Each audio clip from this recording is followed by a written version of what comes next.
Iskall and Etho think players are upset because scav vaults are too hard. That's not the real issue though, and Iskall himself is going to explain why. For all this to make sense though, let's look at some scavenger hunts. Okay, so let's talk about scav, shall we? Now, this is actually not a bad one, and here's how it ended.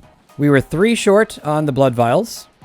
We actually did get those. We had enough of these, and we were 3 short on the purple mob essence. Now, compare that to the very next vault. Let's see if this one is easier. It's roughly equivalent, I'd say.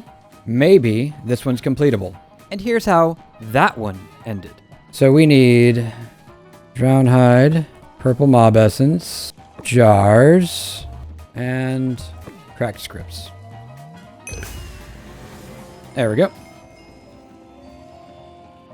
Completes. Obviously, the main difference is the number of items needed. But even discounting that, look at how many mobs, chests, and coins I got on each run. I found fewer coins on the first run, which partly explains why I was short on vials.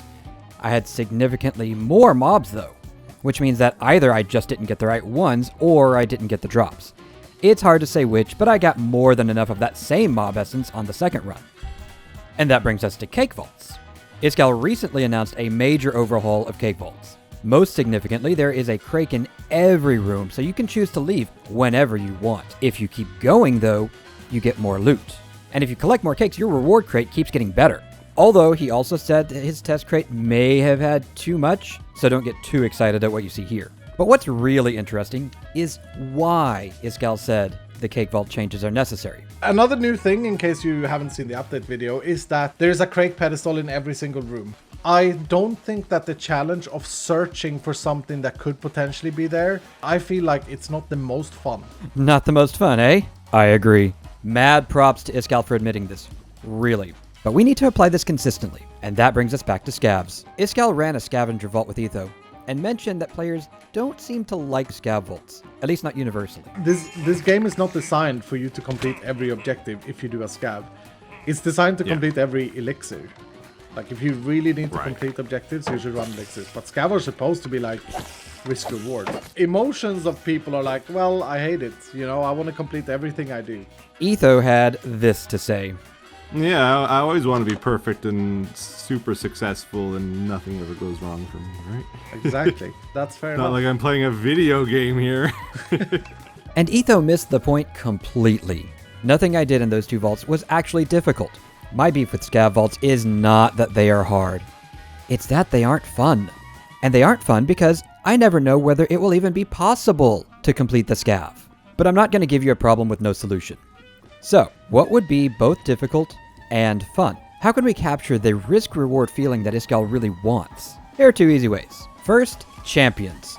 Change scav vaults to really amp up the number of champions that spawn, and give them, say, a 50% chance to drop an item. Now you only need 10 or 15 items to make a scav difficult. 20 to 30 champions is no joke. Second up, dungeons.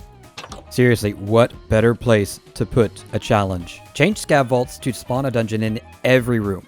Guarantee that 1 scav item will appear per dungeon in a random location. It would only take 2 or 3 items to make running scav vaults very scary, and you would definitely have earned your reward by the end. I think those are both great options, but I can still hear Etho's voice in my head. Remember when you used to lose in video games? Wasn't that a weird concept? It's all about the experience nowadays. Why? That's not fun if you lose, right? Yeah.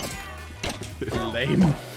Listen, I remember the days of Nintendo hard games. I experienced games with pixel-perfect jumps, exact boss sequences, imprecise controls, all that.